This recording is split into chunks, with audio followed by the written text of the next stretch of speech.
네, 우리 함께 이 시간에 기도하고 우리 웨스트민스터 소유리 문답 우리 공부 시간을 갖도록 하겠습니다. 기도하겠습니다.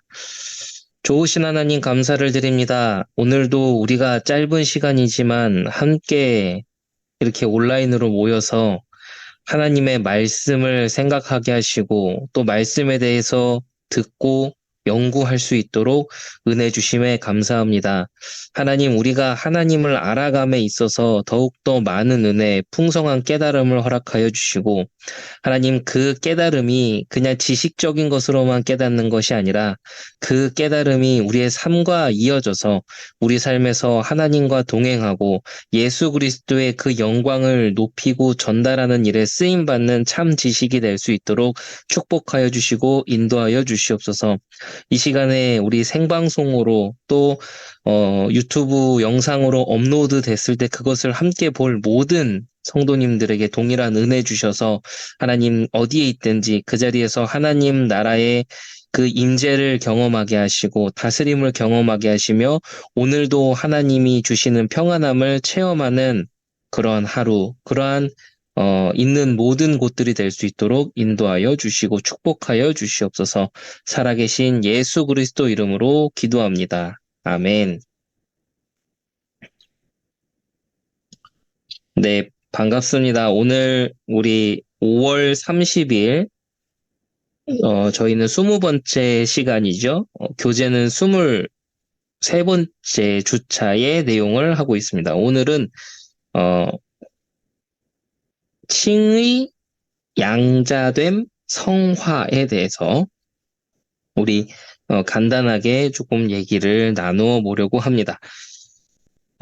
앞전에 저희 이 녹화를 시작하기 전에 저희 청년하고도 잠깐 이런 얘기를 했지만, 간단하게 설명한다 하면은 얼마든지 간단하게 설명이 가능하면서도 또 그 원리와 역사적인 배경과 이런 것들을 쭉 깊이 있게 본다고 치면 또 굉장히 또 깊게 들어갈 수 있는 내용들이 바로 오늘의 내용들이고 조직신학의 내용들이라고 볼 수 있습니다. 그래서 참 공부하는데 재미도 있지만 이걸 어떻게 전달하는 것이 좀 더 효과적일까라는 거를 좀 고민하게 되기도 하고 좀 아까 그런 부분들을 나눴는데 오늘은 이제 많은 얘기를 깊은 얘기를 다 나눌 수는 없겠고 이제 우리가 지금 하고 있는 이 52주차 교재를 중심으로 하고 다음에 또 기회가 있으면 이런 부분들을 좀씩 차근차근 또 같이 나눠보는 시간들을 갖도록 하겠습니다. 네, 오늘은 이제 우리 23주차의 내용을 함께 보겠습니다. 칭의, 양자됨, 또 성화의 유익들에 대해서 보겠습니다. 질문 36번입니다. 이 땅에서의 칭의와 양자됨과 성화의 유익들이 무엇입니까? 라고 질문하고 있지요. 답은 이렇게 써 있습니다. 이 땅의 삶에서의 칭의, 양자됨, 성화의 유익들은 하나님의 사랑에 대한 확신, 또 양심의 평안, 영적인 기쁨, 은혜의 증가, 마지막까지의 견인입니다. 라고 써 있죠. 그래서 우리가 이 땅에서 받아야 될 이 칭의라는 이 복된 시작과 또 양자되는 것과 성화는 단순히 내 죄를 제거해서 위기를 모면한다라는 것에서 머물러 있으면 안 된다라는 걸 얘기를 하는 거죠. 우리가 구원받기 위함은 내 죄를 제거해서 위기를 모면하기 위해서 구원받는 것이 아니라 하나님의 사랑을 알고 또 하나님의 사랑이라든지 이런 것들을 봤을 때 나는 그냥 그 하나님의 진노 아래서 죽어도 할 말도 없고 변명도 없고 그럴 만한 뭔가를 어필할 수 있는 자격을 갖진 그런 사람이 아무것도 아닌 내가 그냥 하나님께서 나를 택정하시고 그냥 붙들어 주시고 은혜 주셨다라는 그 자체만으로 우리는 감사를 회복해야 되죠. 그런 부분들을 먼저 생각해야 됩니다. 그래서 구원받음에 있어서 내 죄성이 사라지고 죄가 제거되고 위기를 모면해서 다행이다가 우리의 구원의 요점이 아니라 하나님의 사랑을 받게 되고 하나님의 그 용서하심을 받게 돼서 내가 하나님과 교제할 수 있는 새 모습으로 창조되는 그 축복을 받은 사람이다. 그것이 감사하다. 이것을 회복하는 것이 우리 구원의 이렇게 뭐랄까요? 궁극적인 또 우리가 바르게 생각해야 되는 목표점이라는 것, 이유라는 것을 우리가 좀 확인을 할 수가 있겠죠. 그래서 구원에 있어서도 뭔가 나를 생각을 하는 것이 아니라 하나님의 은혜와 하나님의 사랑을 생각하고 나는 그저 그 하나님의 사랑을 거저받은 자, 그 값으로 매길 수 없는 그 어마어마한 사랑을 받은 자, 그것에 대한 감격, 이런 것들을 회복하는 것임을 오늘 우리는 좀 먼저 확인을 하고 이 교재를 또 같이 공부해야겠습니다. 구원의 확신입니다. 진정한 구원의 믿음은 그리스도를 붙잡고 자신에게 적용한다라고 써 있죠. 그리스도를 붙잡고 그 그리스도의 언약과 그 은혜를 나에게 적용하는 그것으로 인해 우리는 그리스도께 연합되며 의롭다 하심을 받게 되는 겁니다. 그래서 이 부분에 대해서 우리는 의의 전가라고 하는데, 의의 전가는 무엇이냐면 스프로울이라는 신학자는 이렇게 표현을 하기도 해요. 어떻게 표현을 하냐면 예수 그리스도의 보혈의 공로로 인해서 획득한 그 의, 그리스도의 의를 하나님께서 우리의 계좌에 이체시켜 주시는 것이다 라고 표현을 해요. 그렇게 표현을 합니다. 그러니까 우리는 구원에 있어서 그 어떤 것도 내세울 수도 없고 어떤 것도 할 수 없고 그냥 그저 받은 은혜라는 것을 설명을 하는 거죠. 그렇게 우리는 이제 이해를 하면 되겠습니다. 성령의 거룩하게 하시는 역사로 인해 우리는 구원의 확신이라는 열매, 또 혹은 이런 구원의 확신 속에서 나오는 그런 유익들이 이제 우리 것이 되기 시작을 하는 겁니다. 구원의 확신은 성령이 우리의 심령에 우리가 하나님의 자녀가 되었음을 증거하는 그것을 심는 것이죠. 거기서부터 나오는 것입니다. 그래서 우리의 구원의 확신은 나의 어떤 뭐랄까 반복된 학습이라든지 세뇌라든지 거기서 나오는 것이 아니라 하나님이 우리에게 은혜로 주신 그 양자의 영과 그 감동됨 속에서 나오는 것이 구원의 확신이다라는 것을 얘기를 하고 있습니다. 자, 구원의 확신을 가진 자는 겸손한 심령을 가지고 죄에 대해서 자신을 낮추는 자입니다. 자신이 구원을 받았다고 교만하거나 자만하거나 나는 구원받았는데 저기 저 사람들은 구원받지 못한 인간들 뭐 이런 식의 표현을 쓰지 않는다라는 것이죠. 내가 뭔가 획득을 한 게 아닙니다. 나는 그저 하나님의 은혜를 입었을 뿐이죠. 그리고 여전히 나는 죄성이 있고 죄책을 가지고 있는 존재인데 하나님은 그런 나를 사랑하셔서 그 모든 것을 용서받고 또 하나님께로 나아갈 수 있는 그 은혜 또한 갖게 하셨다라는, 거기서 우리는 깨달음을 가지면서 계속해서 겸손해지고 또 내 자신을 낮추게 되고 하나님의 말씀과 그 은혜를 따르게 되고 이렇게 된다라는 걸 얘기를 하는 겁니다. 자, 자만하거나 교만한 자들은 자기 스스로의 거짓 확신을 가진 자들이죠. 그러니까 구원받았다. 나는 복음 깨달았다. 나는 구원의 은혜가 충만하다. 그래서 모든 것이 다 끝났다. 뭐 이런 식의 표현들이 자칫하면 자기 스스로의 거짓 확신을 만들어내서 하나님 앞에서 사람 앞에서 허풍을 떨게 만든다라는 것과 비슷한 얘기를 하고 있는 겁니다. 자, 구원의 확신을 가지고 있는 사람들은 하나님을 사랑하고 하나님을 찬양하고 하나님을 향해 봉사를 열심히 하고 이게 제일 중요하죠. 죄의 유혹에 대해서 승리하게 됩니다. 죄와 싸우려고 하고 죄와 싸우기를 원하고 또 날마다 그것을 향해 도전하고 또 그렇게 되지 않는 나를 보며 애통해하면서 포기하는 것이 아니라 날마다 또 새롭게 나아가려고 하는 이런 부분들을 갖는다라는 것이죠.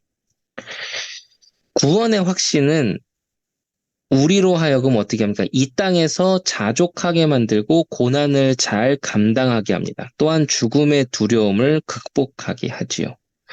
이 세상에 사는 그리스도인들이 만약에 하나님의 은혜가 없었다면 또 하나님이 함께 하시는 것에 대한 그런 어떤 비밀이 없었다면 참 뭐랄까 우리 삶이 그냥 이렇게 살다가 끝나는 것으로만 알고 있었다면 참 허무한 인생이었을 것입니다. 근데 그것이 아니라 구원의 확신이라는 것은 이 땅에서 하나님의 인도하심을 바라보며 자족하게 하고 또 우리가 날마다 삶 가운데서 열심을 내어 나아갈 수 있도록 하나님이 또 격려하시는 그것을 또 우리는 깨닫게 되고 고난을 잘 감당하게 되고 죽음의 두려움도 극복하게 되고 이런 것들을 이야기하는 것이죠. 하나님의 사랑에 대한 확신입니다. 하나님 사랑에 대해 확신하는 것은 신자의 삶 가운데 매우 유용한 것입니다. 이것은 하나님의 영광을 촉진하고 나 자신을 하나님께 부지런히 드리도록 만드는 것이죠.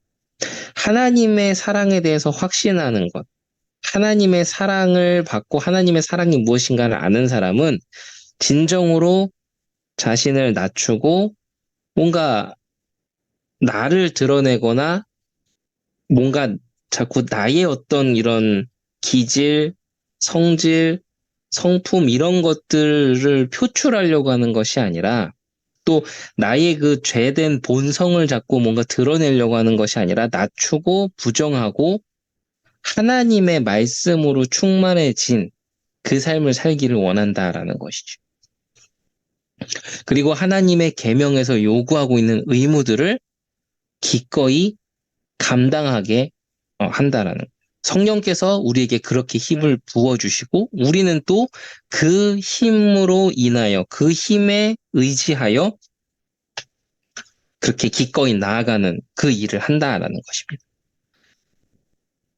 이렇게 하나님의 사랑에 대한 확신들은 우리가 깊이 묵상하고 또 정말 하나님의 사랑 앞에 서고 또 힘들더라도 어렵더라도 하나님께 기도하는 시간을 갖고 하나님 앞에 나아가는 그런 사람들에게는 어떻게 하신다고 합니까? 결코 그 자신을 교만하게 만들지 않는다는 거죠. 자기 스스로의 확신에 빠지지 않게 하십니다. 그래서 너무 자신의 고백, 내가 오랫동안 기도했더니 이게 확신으로 딱 왔다라는 이러한 것에 빠지지 않는 것. 그게 굉장히 위험한 겁니다.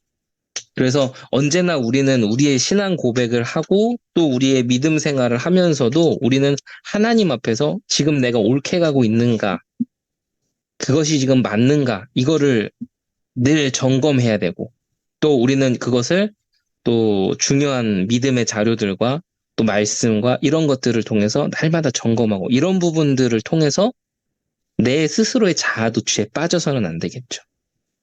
그래서 우리는 자기 스스로의 확신에 빠지는 것이 아니라 하나님 말씀에서 확인되어지고 그 은혜로 인해서 하나님이 우리에게 주시는 확신을 갖고 나아가는 것. 그것이 중요합니다. 그래서 하나님의 사랑에 대한 확신은 더러움을 피하게 만들고 세상으로부터 자신을 구별하게 만드는 것이죠. 또 이렇게 하나님의 은혜를 입은 사람에게는 양심의 평안이라는 것이 있습니다. 평안은 삼위 하나님으로부터 오는 거죠.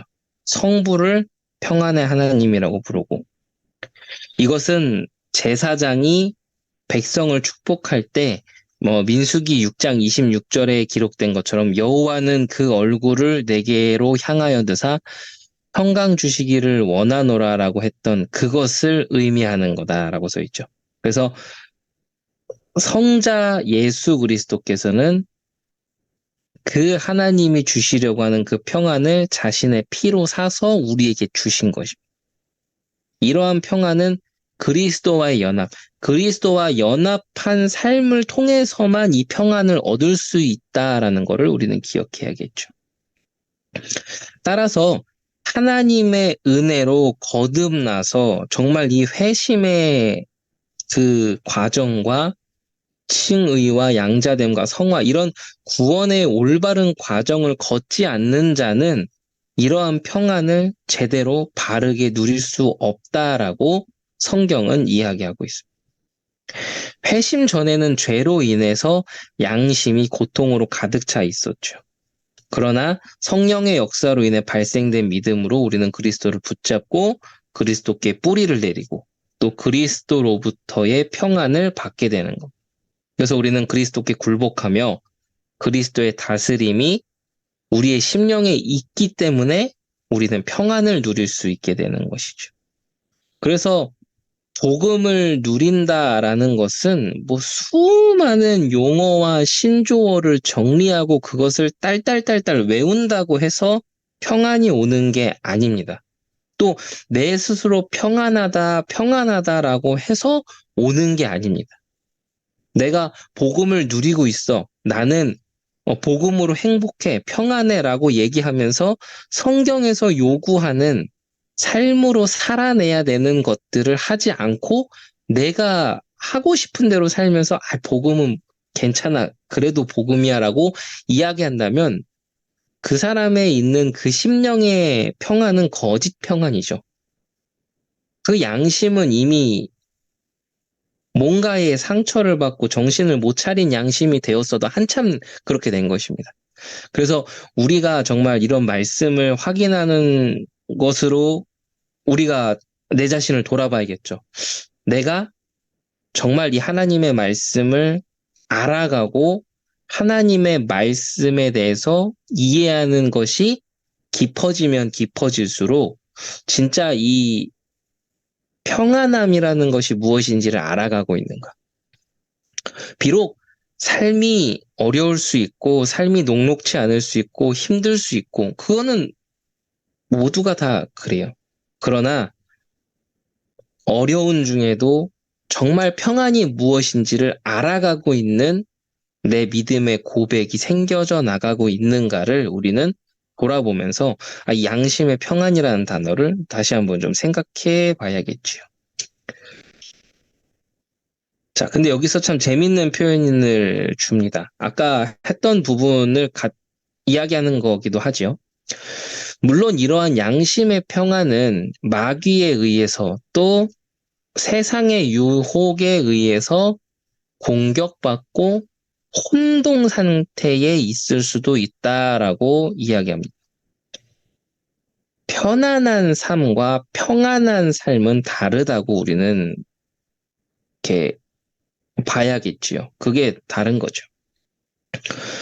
때로는 그리스도인이 해야 할 의무를 마땅히 행하지 않으므로 양심이 불편할 때가 있습니다. 이런 경우에는 우리가 회개하고 그리스도를 온전히 의지해야 되는 거죠.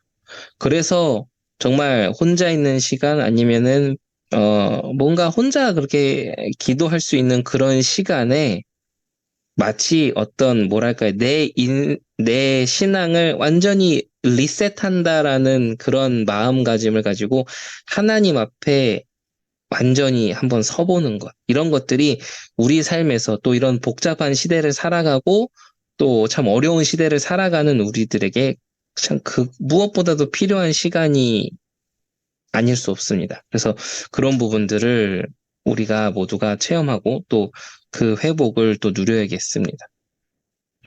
영적인 기쁨입니다.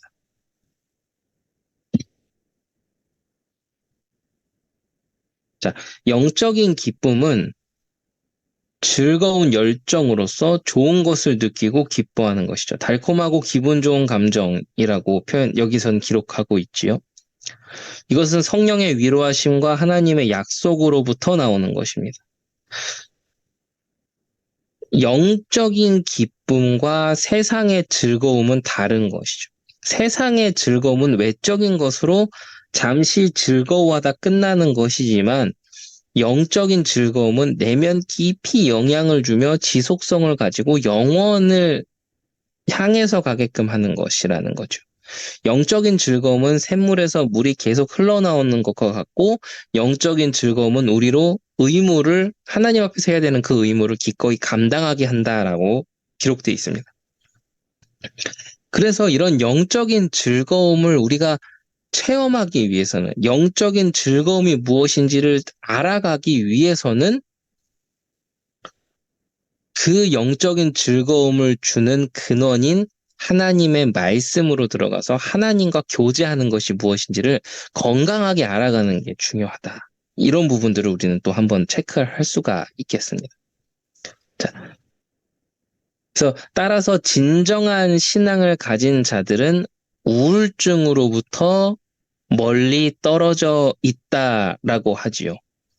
근데 이런 표현들이 참 어떻게 보면은 요즘 많은 질문들을 생성해내는 질문들이 될 수 있어요. 왜냐하면 시대가 그렇기 때문에 또 여러 가지 삶에서의 어려움 때문에 우울증 아닌 우울증을 내재하고 있는 크리스천들도 상당히 많거든요. 그러니 이런 부분들을 지금 우리가 공부하면서도 참 지혜롭게 표현을 해야 되죠. 그리스도인은 우울증 같은 거 없어. 그리스도인은 우울증 겪는 거 아니야. 너 우울증 겪고 있으면 복음 몰라. 이렇게 할 것이 아니고, 힘든 중에 어려움 중에 정말 우울증 같은 것이 올 정도로 우리가 힘들어도 우리가 그것에 빠져서 허우적대고 극단적인 선택을 하는 그쪽으로 가지 않게끔 하는 원동력은 하나님께서 나를 붙들고 계시고 그리스도께서 나에게 은혜 주시고 있기 때문에 나는 거기서 빠져나오고 얼른 일어설 수 있는 힘이 있습니다. 이렇게 고백할 수 있도록 도와주는 게 참 중요하다. 이런 부분들을 좀 더 확인을 하게 됩니다. 그래서 우리가 신앙생활하면서 그런 것들을 알아가는 거, 그런 것들을 알아가고 그런 것을 체험해 나가고 그런 즐거움이 무엇인지를 경험해 나가면 그것이 계속 지속되다 보면 어떻게 해요? 천국에 있는 것처럼 즐거워하고 기뻐하는 이것이 뭔지를 진짜 계속 점점점 깨닫게 되는 것이죠. 이런 부분들을 좀 우리가 돌아보게 됩니다. 자, 은혜의 증가입니다. 진정한 은혜는 점진적이어서 점점점 증가하게 되어 있습니다. 진정한 그리스도인들은 은혜가 증가하고 감사가 증가하고 믿음의 성숙함으로 가게 되고 성장이 있고 이렇게 된다라는 것이죠. 그래서 진정한 신자는 믿음에서 믿음으로 살아간다라고 이야기를 합니다. 은혜가 증가할수록 내 부패성을 깨닫게 되고 은혜가 증가할수록 내 속에 있는 죄책을 깨닫게 되며 비참함을 깨닫게 되는 것이죠. 내가 은혜를 깨달을수록 안 된다라는 것을 알게 되는 것. 그래서 우리가 은혜를 깨닫는다는 것은 자신에게 속지 않고 하나님을 아는 지식이 성장함으로 진리를 더욱 사랑하고 진리를 더욱 알아가기를 원하고 그렇게 되면서 우리는 그 은혜의 증가가 무엇인지를 깨닫고 확인을 하게 되는 것이죠. 또 우리가 은혜가 증가하면 그리스도께서 우리에게 주시는 그 은혜가 우리 안에서 점점 늘어나면 늘어날수록 우리는 의의 열매를 더욱더 맺게 됩니다. 그래서 한 번이라도 하나님을 더 찾게 되고 한 번이라도 하나님께 더 무릎 꿇게 되고 하나님 앞에 더 한 번이라도 있는 모습 그대로 솔직하게 나아가기를 원하고 이렇게 된다는 것이죠. 그래서 이런 것들을 증가시키기 위해서는 그냥 가만히 앉아서 그냥 하늘을 향해서 뭐 배 떨어지기를 기다리면서 입 벌리고 있는 그런 게 우리의 신앙생활이 아니고 우리는 그 하나님이 주시는 은혜를 풍성하게 또 그것을 증가시키고 정말 누리기 위해서는 이 경건의 훈련에 힘써야 되고 기도해야 되고 더욱더 겸손해져야 되며 하나님 앞에서 생각할 수 있어야 된다. 이런 부분들을 오늘 교재는 이야기하고 있는 겁니다. 자, 성도의 견인은 무엇입니까? 성도를 하나님께서 그리스도께서 이끌어 가신다라는 것이죠. 성도의 견인은 칭의와 양자됨과 성화로부터 얻는 유익입니다. 하늘의 유업이 성도들을 위해 보존되는 것이죠. 이게 중요합니다. 성도가 아무것도 하지 않아도 된다는 것은 아니에요. 성도는 은혜 안에서 우리에게 주신 수단들을 사용해야 됩니다. 그래서 우리는 말씀과 또 기도와 또 성례를 통해서 또 우리에게 주시는 또 많은 또 믿음의 자료들을 가지고 또 우리는 우리의 신앙을 더욱더 풍성하게 만들고 이렇게 하면서 나아가야 되는 거죠. 그래서 우리가 성령께서 우리에게 역사하실 수 있도록 우리는 그쪽으로 계속해서 나아가야 된다라는 것을 얘기를 하고 있습니다. 그래서 성령께서 우리에게 있는 그 은혜의 불을 더욱더 지피시고 강력하게 하고 시킬 수 있도록 하기 위해서는 우리가 그쪽으로 향해 있어야 되는 게 맞는 것이죠. 그래서 우리는 그런 것들을 보면서 그리스도께서 매일 우리를 위해 간구하시기 때문에 우리는 마지막까지 견인될 수 있다라는 이 위로의 말씀을 붙들고 우리는 오늘도 하나님 앞에 서야 되고 한 번이라도 더 기도해야 되고 또 하나님께 더 도움을 구해야 되고 이렇게 되는 것입니다. 그래서 오늘 우리가 이런 교제의 내용들을 보면서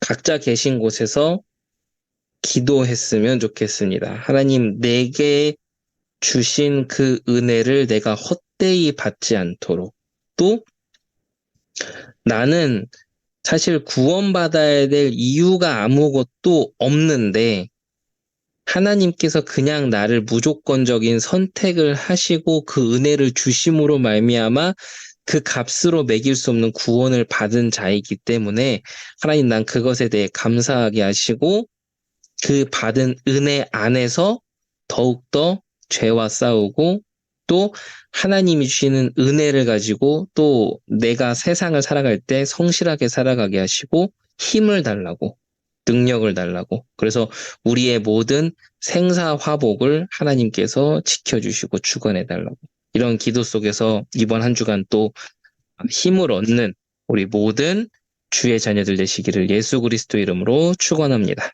기도하겠습니다. 하나님 감사합니다. 오늘도 우리가 말씀의 내용을 찬찬히 살펴보며 우리가 또 이 교리를 공부하며 하나님 앞에 서는 시간을 갖게 되었습니다.